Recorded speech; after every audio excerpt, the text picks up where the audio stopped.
المبارک کا مہینہ لایا، بیش بہا درود و سلام سارے انبیاء پر، خصوصاً آخری نبی صلی اللہ علیہ وسلم جناب محمد الرسول اللہ صلی اللہ علیہ وسلم پر۔ رمضان المبارک کا مہینہ قرآن کا مہینہ ہے۔ اس مہینے کے ساتھ قرآن کا خاص تعلق ہے، کیونکہ قرآن مجید اسی مہینے میں نازل ہوا، اس لیے بھی خاص تعلق ہے کہ نبی کریم صلی اللہ علیہ وسلم نے رمضان المبارک میں قرآن سنایا کرتے تھے، صحابہ کو بھی درس دیتے کہ آپ بھی جو ہے قرآن پڑھیں۔ نبی کریم صلی اللہ علیہ وسلم کا معمول یہ تھا کہ آپ صلی اللہ علیہ وسلم ہر رمضان ایک مرتبہ حضرت جبرائیل علیہ السلام کو قرآن سنایا کرتے تھے، اور جس سال آپ کا انتقال ہوا آخری رمضان میں آپ صلی اللہ علیہ وسلم نے 2 مرتبہ قرآن سنایا۔ اس قرآن کا رمضان المبارک کے تعلق سے اس لیے بھی خصوصیت ہے کہ اس رمضان میں تراویح پڑھی جاتی ہے، لوگ تراویح میں قرآن سنتے ہیں، پھر اپنے طور پر بھی تلاوت کرتے ہیں۔ یہ ساری چیزیں قرآن کو رمضان کے ساتھ خاص کرتی ہیں، اور اسی طرح قرآن رشد و ہدایت کا ذریعہ ہے۔ جب نبی کریم صلی اللہ علیہ وسلم مکے میں تشریف لائے، جب نبوت ملی، مشرکین کے سامنے پیش کرنے کے لیے کچھ نہیں تھا۔ نبی کریم صلی اللہ علیہ وسلم کے علاوہ جتنے انبیاء آئے، اللہ نے ساروں کو ظاہری معجزات دیے۔ جب نبی کریم صلی اللہ علیہ وسلم کی باری آئی، اللہ نے آپ صلی اللہ علیہ وسلم کو سب سے بڑا معجزہ جو عطا کیا وہ قرآن تھا۔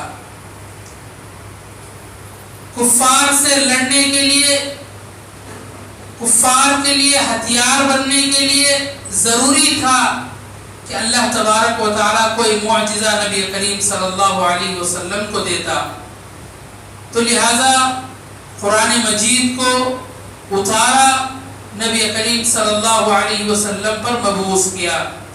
میں نے آپ کے سامنے جو آیت تلاوت فرمائی ہے، اللہ نے کہا وَإِنَّهُ لَتَنزِيلُ رَبِّ الْعَالَمِينَ، یہ رب العالمین کی جانب سے، اللہ کی جانب سے نازل کردہ کتاب ہے۔ اس کو لانے والے کون ہیں؟ جبرائیل امین، معزز فرشتے ہیں۔ اور قرآن کا مرکز کیا ہے؟ نبی کریم صلی اللہ علیہ وسلم کا دل ہے۔ اور قرآن کو کیوں اتارا گیا؟ تاکہ نبی قرآن کے ذریعے لوگوں کو ڈرائیں۔ دوسری آیت میں اللہ نے کہا کہ نبی کو مبعوث کیا گیا ہے ڈرانے والا بنا کر اور خوشخبری دینے والا بنا کر۔ یہ دونوں چیزیں قرآن جو ہے کرتا ہے۔ جہاں قرآن میں جنت کا ذکر آتا ہے وہاں جہنم کا ذکر آتا ہے، جہاں جہنم کا ذکر آتا ہے وہاں جنت کا ذکر آتا ہے۔ یعنی قرآن جس جگہ ڈراتا ہے اس جگہ خوشخبری بھی دیتا ہے۔ تو نبی کریم صلی اللہ علیہ وسلم کو بہت بڑا چیلنج تھا، عرب میں معاشرہ بہت خطرناک تھا، لا الہ الا اللہ کہنا یہ موت کو پکارنے کے برابر تھا۔ تو اللہ نے کہا وَجَاهِدُهُمْ بِهِ جِهَادًا كَبِيرًا، آپ کیا کریں، لوگوں کے ساتھ آپ کو ہتھیار اٹھانے کی ضرورت نہیں ہے، صحابہ آ کر اللہ کے رسول سے کہتے تھے اے اللہ کے رسول اب کفار کی طرف سے مشرکین کی طرف سے بہت ہو گیا ہے، بہت تکلیفیں ہم نے سہ لی ہے، ہم عید کا جواب جو ہے پتھر سے دینا چاہتے ہیں۔ اللہ تبارک و تعالیٰ نے حکم دیا وَجَاهِدُهُمْ بِهِ جِهَادًا كَبِيرًا، تمہارے لیے سب سے بڑا جہاد یہ ہے کہ قرآن کے ذریعے آپ جہاد کرو، قرآن کے ذریعے لوگوں کو سمجھانے کی کوشش کرو، کیونکہ قرآن کے اندر ایسی تاثیر ہے انسان کے دل میں اتر جاتی ہے، انسان کے دل کو چیرتے ہوئے چلے جاتی ہے۔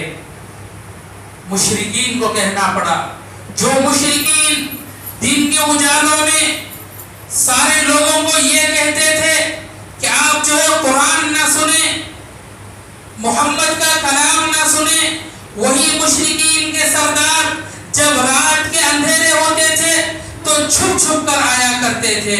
کئی مشرکین کے تعلق سے مشرکین نے جو ہے قرآن کے تعلق سے عظمت بیان کی ہے۔ ولید بن مغیرہ بہت بڑا دشمن اللہ کے رسول کا، قرآن سننے روزانہ آیا کرتا تھا رات میں، آخر اسے مجبور ہو کر کہنا پڑا، اس نے کہا ان لہو لحلاوہ، یہ کیسا عجیب و غریب کلام ہے جس میں بڑی مٹھاس ہے، وَإِنَّ عَلَيْهِ لَطَلَابَةً، یہ کیسا عجیب و کلام ہے، عجیب و غریب کلام ہے جس کلام میں تر و تازگی ہے۔ قرآن کو اس نے مثال دیتے ہوئے کہا کہ یہ کلام ایسا ہے جو جس طرح ایک درخت ہوتا ہے جس کی جڑیں زمین میں گڑ جاتی ہیں، مضبوط ہو جاتی ہیں، جس کا تنا طاقتور ہو جاتا ہے اور اس کی ڈالیاں کیا ہوتی ہیں، پھلدار ہو جاتی ہیں، وزندار ہو جاتی ہیں۔ ما یقول ھذا بشر، میں نے اس قرآن کو بہت سنا، اس کلام کو بہت سنا، میں نے یہ فیصلہ کر لیا ہے یہ کلام جو ہے انسان کا کلام نہیں ہے۔ کیونکہ مشرکین کی طرف سے ہمیشہ یہ طعنہ ہوتا تھا کہ نبی کا جو کلام ہے یہ کلام جو ہے ایک انسان کا کلام ہو سکتا ہے، یہ کسی آدمی کے پاس جا کر بیٹھتے ہیں، وہاں سے کلام سن کر آ کر لوگوں کو بیان کرتے ہیں۔ لوگ جو ہے نبی کریم صلی اللہ علیہ وسلم کو کاہن کہا کرتے تھے، شاعر کہتے تھے، جب نبی گلیوں میں گزرتے تھے آپ صلی اللہ علیہ وسلم کو مجنون دیوانہ کہتے تھے۔ سارے انبیاء کے سردار، ان کے دل پر کیسے گزر رہا ہوگا؟ نبی کریم صلی اللہ علیہ وسلم قرآن پڑھنے بیٹھتے، اللہ کہتا اے نبی ان مشرکین کی جو باتیں ہیں تمہیں تکلیف پہنچاتی ہیں، لہذا تم کیا کرو، تم زیادہ سے زیادہ اللہ کا ذکر کرو، اللہ کا حمد بیان کرو، اسی طرح زیادہ سے زیادہ سجدے کرنے کی کوشش کرو۔ اسی لیے نبی کریم صلی اللہ علیہ وسلم کو تہجد کی نماز فرض تھی۔ اس کے بعد نبی کریم صلی اللہ علیہ وسلم کا جو قرآن پڑھنے کا انداز تھا، جو قرآن کی آیتیں لوگوں کے دلوں میں اتر جاتی تھی، کئی کفار جو ہے اس کو قبول کر چکے ہیں۔ حضرت جبیر بن مطعم رضی اللہ عنہ بیان کرتے ہیں ابھی اسلام قبول نہیں کیے تھے، مکے میں ہیں، کہتے ہیں کہ میں ایک مرتبہ نبی کریم صلی اللہ علیہ وسلم کے پاس سے گزر رہا تھا، آپ صلی اللہ علیہ وسلم مغرب کی نماز پڑھا رہے تھے، سورۃ الطور پڑھا رہے تھے، سورۃ الطور میں آیت آئی ام خلقوا من غیر شیء ام هم الخالقون، کیا تم ایسے ہی پیدا ہو گئے ہو اللہ کے بغیر، اپنے رب کے بغیر، تم کو کس نے پیدا کیا ہے؟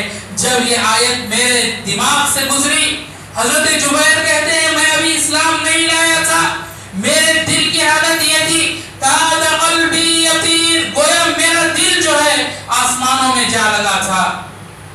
قرآن کے تعلق سے اللہ نے کہا لو انزلنا هذا القرآن على جبل لرأيته خاشعا متصدعا من خشية الله، اگر اس قرآن کو ہم پہاڑوں پر اتارتے اور ان پہاڑوں میں احساس پیدا کر دیتے، قرآن جو ہے قرآن اگر اترتا پہاڑوں کے اوپر، پہاڑ ٹکڑے ٹکڑے ہو جاتے تھے۔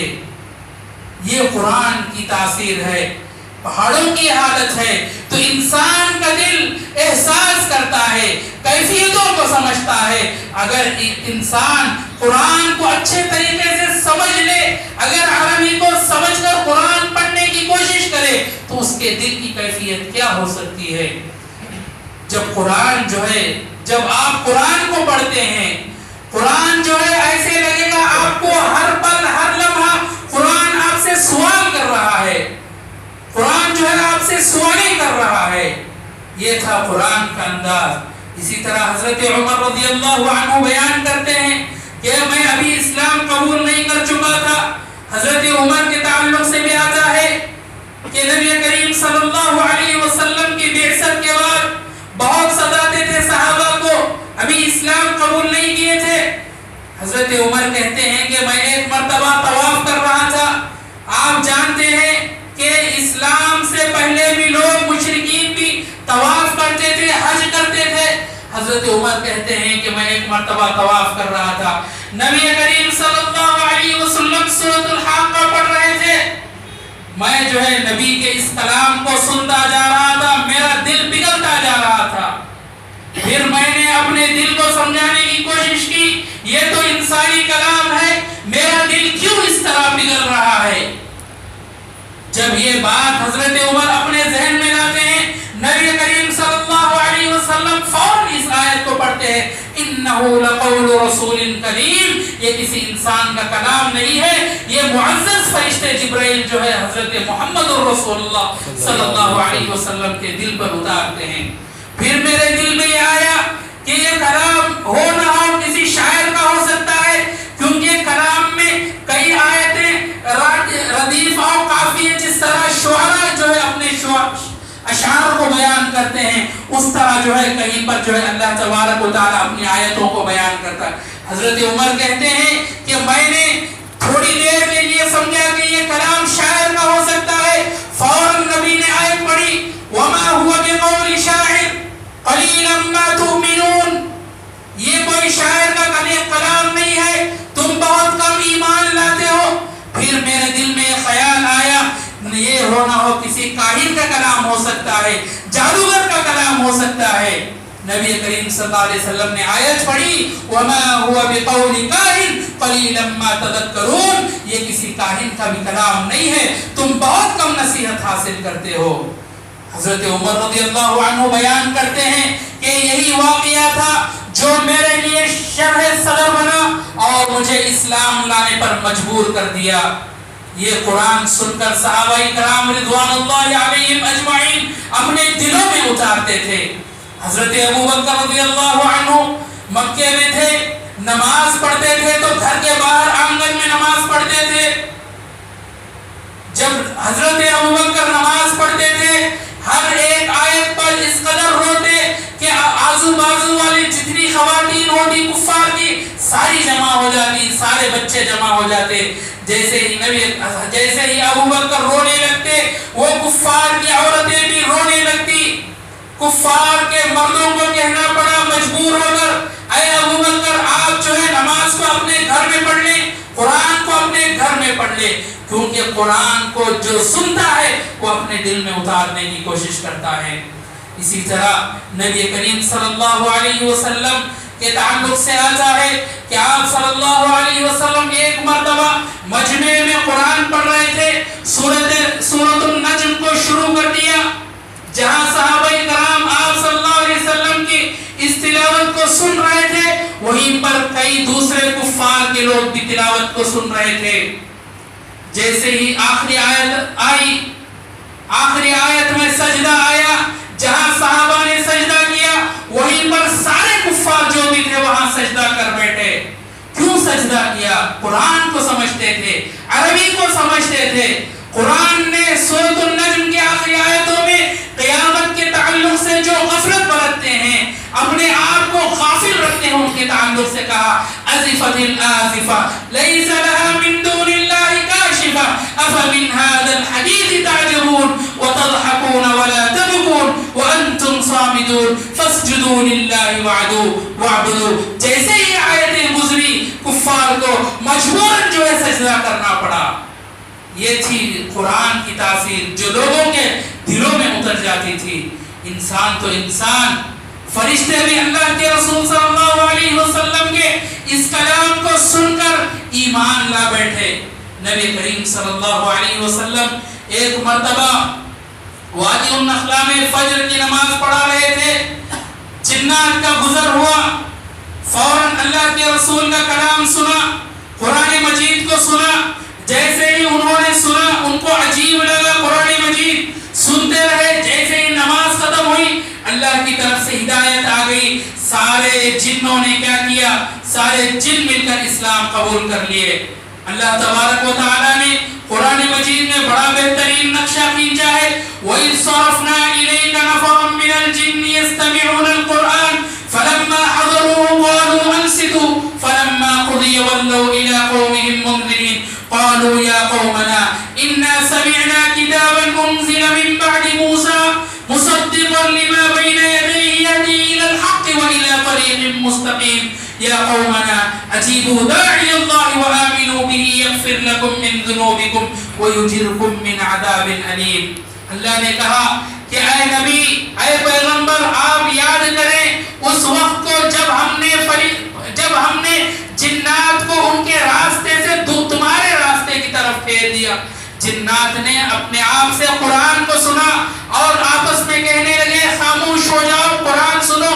جیسے ہی نماز ختم ہوئی فلما قضی ولوا الی قومہم منذرین، جیسے ہی نماز ختم ہوئی ایمان لے آئے، ایمان لا کر اپنی قوم کی طرف گئے ڈرانے والے بن کر، قوم کو ڈرانے والے بن کر گئے. اللہ نے کہا قالوا یا قومنا انا سمعنا کتابا، قوم سے کہا اے قوم کے لوگوں، ہم نے ایسی کتاب کو سنا ہے جو حضرت موسیٰ علیہ السلام کے بعد نازل ہوئی. مطلب کیا ہے؟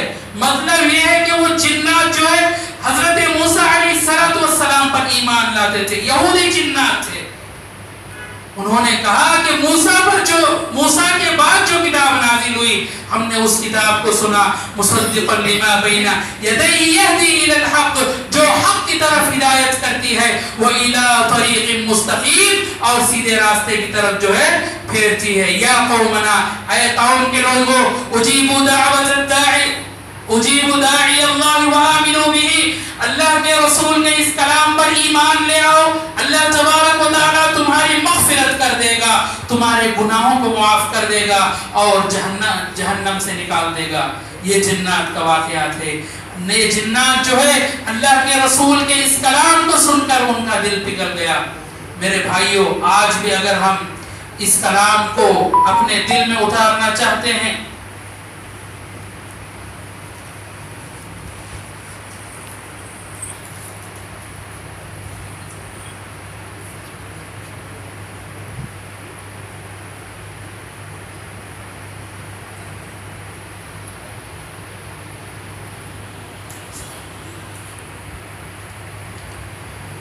ضرورت ہے اس کی عظمت کو سمجھنے کی. قرآن مجید کی عظمت بہت زیادہ ہے. اور ایک بات یہ بھی ہے کہ یہ کتاب دنیا میں سب سے زیادہ پڑھی جانے والی کتاب ہے، اور یہ بھی کڑوی حقیقت ہے کہ دنیا میں سب سے زیادہ نہ سمجھ کر پڑھنے والی کتاب ہے. میرے بھائیوں، جو غیر مسلمین ہیں قرآن کو سمجھ کر پڑھنا چاہتے ہیں، انہوں نے بھی کئی لوگ جو ہے اسلام قبول کر لیا ہے صرف اس قرآن کی وجہ سے، صرف اس کلام کی وجہ سے. آپ کئی لوگوں کو دیکھ لیں، ہمارے استاد ایک واقعہ سناتے تھے کہ ایک بزرگ جو ہے 70 پر 5 سال جن کی عمر ہے، کئی داعی ان کے پاس گئے جو ہے اپنی دعوت کو پیش کرنے کے لیے. آدھا گھنٹہ 1 گھنٹہ ان کے پاس بیٹھ کر سمجھانے لگے، ان کو کبھی کوئی بات سمجھ نہ آئی. ایک داعی ان کے پاس گئے، قرآن کی آیتوں کو لے کر جو ہے سمجھانے کی کوشش کیے. جب قرآن کی آیتیں آتی وہ روتے، اور پھر انہوں نے اسلام کو قبول کر لیا. اسی طرح ایک فرانس کے بہت بڑے ڈاکٹر، محقق اور اسی طرح سرجن ہیں جن کا نام ہے مورد بکائل. وہ جو ہے انہوں نے بھی اسلام کو قبول کیا، مشرف پہ اسلام ہوئے. ان کا تعلق بھی اسلام سے نہیں تھا. جب کنگ فیصل جو ہے فرانس میں ان کے ہاسپٹل میں ایڈمٹ ہوئے تو کنگ فیصل نے ان کو قرآن کی طرف دعوت دی. انہوں نے کہا کہ میں بھی قرآن کو پڑھ چکا ہوں، میں نے بھی قرآن کو پڑھا ہے، مجھے تو وہ انسان کا کلام لگتا ہے. کنگ فیصل نے سوال کیا، ملک فیصل نے، کہ تم نے قرآن کو کس زبان میں پڑھا ہے؟ تو ڈاکٹر نے کہا کہ میں نے قرآن کو فرانسیسی زبان کے ترجمے سے پڑھا ہے. تو ملک فیصل نے کہا کہ تم قرآن کو عربی میں پڑھنے کی کوشش کرو، کیونکہ جو بھی ترجمے ہوتے ہیں، جو ترجمہ کرنے کی کوشش کرتا ہے، جو ترجمہ کرنے والا ہے، وہ اپنے طریقے سے تم کو قرآن سمجھائے گا، لیکن اگر تم عربی کو جو ہے جان کر قرآن کو پڑھنے کی کوشش کرو گے تو اللہ تبارک و تعالیٰ جس طرح تمہیں سمجھانا چاہتا ہے ویسے جو ہے تمہیں قرآن سمجھ میں آئے گا۔ تو فوراً مورس بکائے نے 2 سال کی کڑی محنت کے بعد 700 کلاسز لینے کے بعد پوری عربی کو سیکھا، پھر قرآن کو پڑھا۔ اسی دوران کیا ہوا، مصر میں کئی ممیوں کی وجود آئی، کئی جو ہے مردے نکلے مصر میں، ایجپٹ میں کئی مردے نکلے جو ممی کی شکل میں ہوتے ہیں، ان مردوں کو جو ہے فرانس کو بھیجا گیا، فورنسک رپورٹ کے لیے فرانس کو بھیجا گیا، اس کا ہیڈ جو ہے مورس بکائے کو بنایا گیا۔ یہ ابھی اسلام قبول نہیں کیے تھے۔ جب ان ممیز کا، جب ان موتا کا جب انہوں نے سارا معاملہ کیا تو ایک لاش کو دیکھا کہ ایک لاش کے اوپر سارا نمک بیٹھا ہوا ہے، ساری لاش جو ہے نمک میں ڈوبی ہوئی ہے۔ فوراً ان کو وہ آیت یاد آئی جو قرآن میں موجود ہے۔ اللہ نے کہا فَالْيَوْمَ نُنَجِّيكَ بِبَدَنِكَ لِتَكُونَ لِمَنْ خَلْفَكَ آیَةً۔ فرعون کے تعلق سے اللہ نے قرآن میں کہا اے فرعون، تجھے ڈبانے کے بعد بھی، تجھے مارنے کے بعد بھی ہم دنیا والوں کے لیے ہم تجھے نشانی بنا کر ہم رکھیں گے۔ جیسے ہی یہ بات ان کے سامنے آئی فوراً انہوں نے اسلام قبول کیا۔ اس کے بعد انہوں نے ایک کتاب لکھی، the Bible the Quran and science.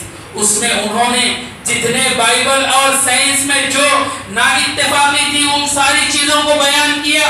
پھر انہوں نے قرآن اور سائنس کا مقابلہ کیا، 100% انہوں نے قرآن اور سائنس میں اتفاق پایا اور انہوں نے عیسائیوں کو پوسٹ مارٹم کیا۔ تو یہ کتاب ساری دنیا میں مشہور ہوئی۔ 50 سال پہلے انہوں نے کتاب لکھی، آج بھی یہ کتاب سب سے زیادہ بکتی ہے۔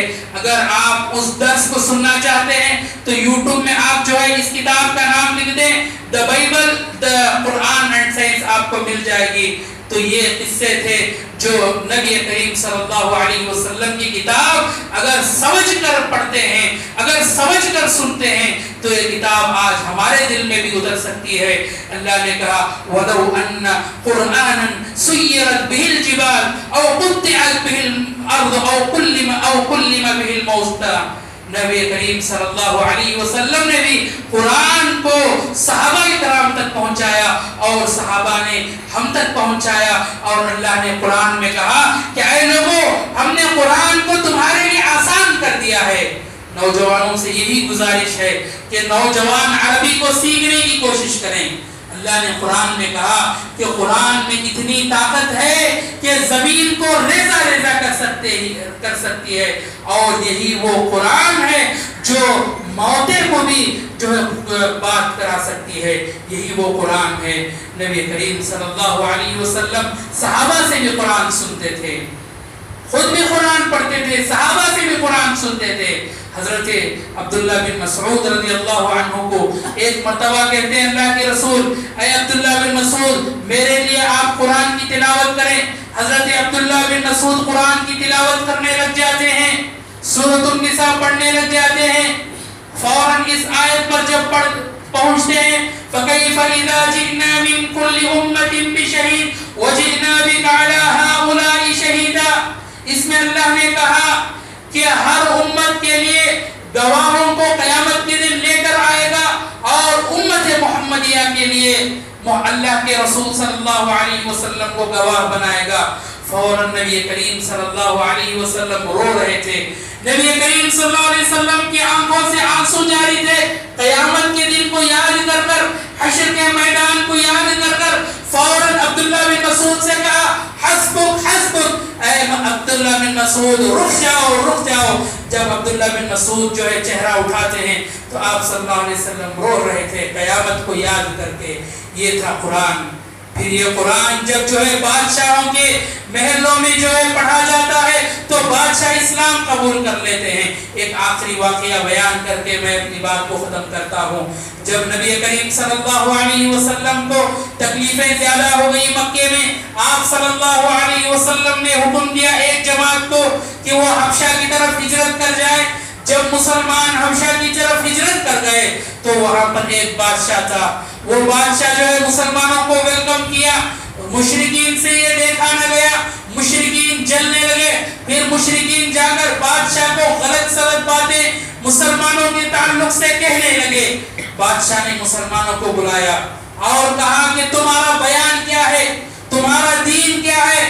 جب سامنے حضرت جعفر بن ابی طالب رضی اللہ عنہ آئے اور اللہ کے رسول کی سیرت کو بیان کرنے لگے، عرب میں اس وقت جتنے گندگیاں تھی، جتنی معصیتیں، ساری معصیتوں کو بیان کر کے انہوں نے سورۃ المریم کو پڑھا۔